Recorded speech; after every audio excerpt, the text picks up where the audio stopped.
继续来看这种的行为实在是不可取。一个吴小姐到家己一间咖啡厅，占用这个座位了后，手机就摕出来充电，这个充到将近1点钟。重点是伊无共消费，店员甲苦劝几啊解，伊竟然阁共大细声，人只好来报警，而且甲告窃盗。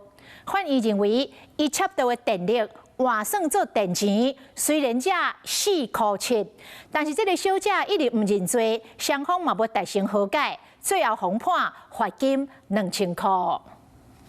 有本事叫你们老板出来道歉！查某人伫店家大细声无消费，煞甲座位占条条，手机倒落，甲这当作是免钱的充电站。店员苦劝袂行，无奈报警察，警方到场，甲人用现行款逮捕。我没有消费，我还是可以来这边做自己的事情。无消费就占位咧充电，坐伫要1点钟。这个案件伫今年9月，家己一间咖啡厅，店家实在是啉甲挡袂掉，报警察，而且阁要告伊窃盗。我们楼上就是有长桌，也让客人使用。前提之下要消费啊。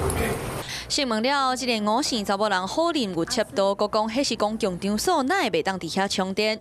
不过检方认定伊有窃盗的不法意图，法官审理了后嘛认为伊无合法纳钱就用电，算是窃取。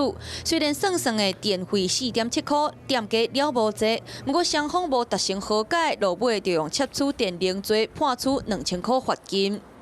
被告并没有付费使用电力，窃取他人电力，欠缺尊重他人财产权之观念。这个又不是他的家，他去外面给他随意充电，需要被受罚的。店家也没有说是可以免费充电，这种行为是不好的。其实一般的咖啡厅若是有插座，通常袂阻挡人客使用，不过会希望使用者纳钱。我们只是着收个10块钱，对，然后算是走一个形式，因为我们也希望就是双方彼此都有一个互相尊重的习惯。这个查某人甲咖啡厅当作是免钱的充电站，拒绝消费，落尾互人判2000块的罚金，实在是解袂好。